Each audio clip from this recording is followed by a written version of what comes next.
Hey guys, AJ here, back with another one for you. So today we're gonna go to the news for some foolishness, and guys, this has to be like the ultimate expression of where this modern woman foolishness is gonna have these modern women end up.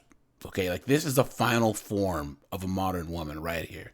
So this article is called "I Wanted to Get Pregnant with My Gay Friend's Sperm. I Had No Idea of the Fight We Were In For." And this is this modern woman right here. Yes, you guys, you heard that right. I'm not making this up. So we're going to jump in this article, guys. But before we do, please remember to like, subscribe, drop a comment. It really helps to keep this channel going. I appreciate all you guys' support. And yeah, guys, so I'm going to read some of this article. It's pretty long, so I don't feel like reading the whole thing, but I'll leave the link in the description box. So, months into the process of trying to become pregnant with my gay friend's sperm, I got a phone call that changed everything. So what do you mean he can't be the father? I asked patiently.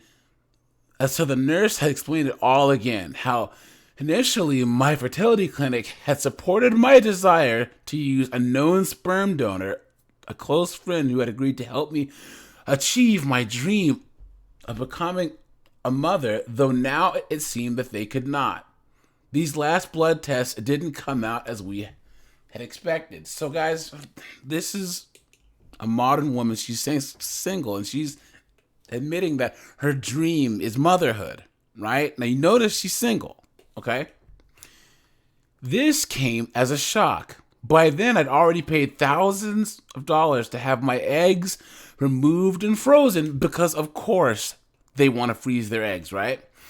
And my friend had endured the discomforts of, for instance, donating sperm in a clinic back room furnished only with heterosexual corn, and videos of magazines with titles like "Everybody Loves Brie" placed there primarily to aid married heterosexual male patients, and attending awkward interviews where he was required to say aloud what clinic administrators already knew from his intake form. Was he active sexually, and had he ever had intercourse with men? Moreover, we had signed copious consent forms and legal contracts and disclosed our entire health histories, hereditary patterns, illnesses, surgeries, infections, including a minor STI, guys, that means STD, that my donor had been successfully treated for earlier. So this woman, okay, in this case, guys, there's two knuckleheads, right? The guy, because he thinks that he can just have a child with this woman, and what? That there's going to be no strings attached? What if he loses? I mean, what if she loses her job? She can get him for child support, right? No contract or anything is going to get him out of child support, right? And then she couldn't, in her 40 years or whatever, so I think she's 40 that it says down there, down at the bottom. She couldn't find any guy to cooperate with and marry and have kids the regular way. This is what she had to come to. This is modern women for you guys, right? And then the guys had an STD. So the blood test is saying that there's still that he'd been treated for STI, and then look, for a minor STI that my donor had been successfully treated 4 years earlier. But we told you that months ago, I replied to the nurse. The problem apparently was mathematical. A minuscule level of antibodies still showing up in my friend's blood, and a little-known FDA regulation stating that before a man can become a donor, any related infection must be effectively treated. His had been, but given the way that the clinic's policies were written, he was nonetheless being denied. I would need to find another donor, preferably an anonymous one from our local sperm bank, someone my child would likely never meet. So because he still had traces of that, I don't know if it was the clap or what, they said that she couldn't use his sample. Now, that makes sense, right? But she's acting like they're victimizing her, okay? But my breath caught. He's the baby's father, and although I plan to raise our child on my own, because of course, modern women, right? My friend wanted to remain involved as a family member, attending birthday parties and school graduations and offering advice and an occasional shoulder to cry on. Someone to love my child fully and without condition as I would. Nothing seemed more significant than that. So this person actually is proposing that he stays in his own child's life but at a distance. That he be a friend of the family even though he's the kid's father. And that's the issue with all this new age, no traditional gender roles foolishness, guys. Think about that. Think about how crazy that this is, right? Oh, that's that guy over there, a little Billy. That's Steve. He's your dad. He's biologically your dad, but you can't consider him your dad. He's more of a friend of a family, or like your uncle. No, he's your father, you knucklehead. Oh yeah, and he's gay. Please. Okay. The sperm bank has many other great donors, so the nurse had assured me. So we work with them all the time. This I already knew. Months earlier, long before I'd mustered up the courage to ask my friend if he wanted to be involved, and he enthusiastically agreed, I'd read through those glowing profiles at the local sperm bank. So did I want my kid to have musical talent, a scientific mind, physical stature, blah, blah, blah. Guys, don't ever donate sperm. Don't ever do it. There have been cases of guys being sued for child support by women that received their sperm through a sperm bank and they had to pay child support, guys. I'm going to do a video on that. You might think it's cute. You might think it's easy money, guys. It's not cool. Do not donate your sperm. Don't do it, okay? And then she says, please, I begged the nurse. I just want to have my baby. I'm sorry, she answered. I believe she truly was, though nothing, it seemed, could be done. And then she says, okay. So born during a handful of years between Roe v. Wade and the first successful birth from in vitro, I've been told all my life that I had a choice about when and how here we go. I've been told all my life that I had a choice about when and how to start a family. Boom. Modern woman mindset. It's my choice. I don't need to worry about men, right? I'm going to have my family. There's no such thing as our family anymore. These modern women are the most selfish women ever who've ever lived. Okay? And that's why if they have their way, guys, society will crumble.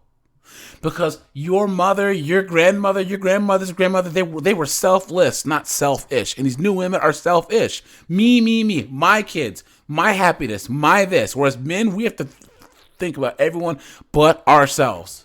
Get your passports, guys. Anyways, so making use of that apparent freedom, moreover, had felt like a responsibility. Something I owed the women before me, like my gay mother, of course, who after 2 closeted decades had finally left her marriage, or her mother forced to marry an abusive man, because like this is classic feminist foolishness where they're talking about all the women before them were all just oppressed, right? Which is foolishness. Or my other grandmother who sought an illegal child deletion at the outbreak of World War II. If earlier generations fought for the right to choose, it seemed like I should use it. More recently, reaching 40, here you go, guys. I told you, more recently, reaching 40 and finding myself still single, I decided to have a child alone because, of course, she did, right?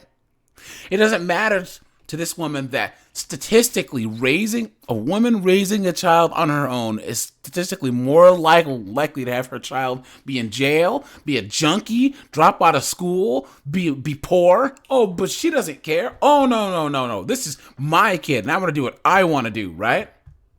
So this meant that my new family wouldn't be conventional, but I was okay with that. So the one that I came from isn't either. I also never assumed that being a single mother would be easy, though I certainly never Imagine that I wouldn't have the freedom to choose my child's biological father. So this is this knucklehead when she was young, and that's her mom. I'll sign anything. I promise, calling up my doctor. I accept all the risk. As it turned out, though, there wasn't any risk. You mean nothing bad could happen to me or the baby? So not an IVF, the doctor said, which due to my age had already been decided on as my path to pregnancy. While some other less complex fertility treatments might use more of the father's biological material. So for IVF, a single sperm is removed, isolated, packed in a single egg, and grown for several days in a lab. Okay, so let's just skip ahead here. Okay, now guys, the reason why here it explains. I certainly wouldn't suggest that risks shouldn't be mitigated, or that male donors shouldn't, when relevant, be asked to complete medical treatments before donating sperm. But the unstated assumptions seem to be that gay men are unlikely ever to be free of such infection. Even in a liberal city like Seattle, where I live, our local sperm bank cannot allow a sexually active gay man to donate at their labs, regardless of specific health history, due to that same FDA policy. And guys, why do you think that this is? It's because during the late 80s and the 90s, when,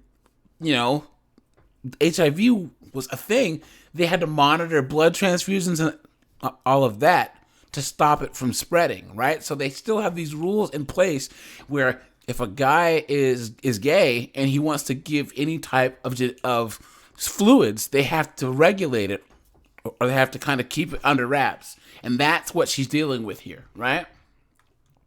Okay, so the two of us could not create a life together, at least not without a fight. We need evidence to further consider your case. She said, even though there's no risk, even so. So she had to go through all these policy documents and letters and testimonials from public health experts, blah, blah, blah. And then finally, she managed to have them get her an embryo, and then she got pregnant, and she had the baby. And there's this knucklehead right here with baby knucklehead, right? Look at that. So the author meeting her best friend's new baby in 2015. And she's saying that their victory is unlikely, blah, blah, blah. And look, a pair of years later, we had some other cause for celebration when I attended my former sperm donor's wedding. Among those lovely late summer blooms, my friend and his longtime partner shared their vows, though no child of mine was present, tucked warm against my lap through the service or grasping towards his father in the receiving line. Wow. It's crazy. Oh, sorry. She said, though my child was present. So, it's crazy, guys. I mean, this is where all this foolishness of women choosing to not do things the traditional way and just find a guy who you're cool with. You might fall in love with a regular guy, get married, have some kids or whatever. But now they're resorting to getting old, and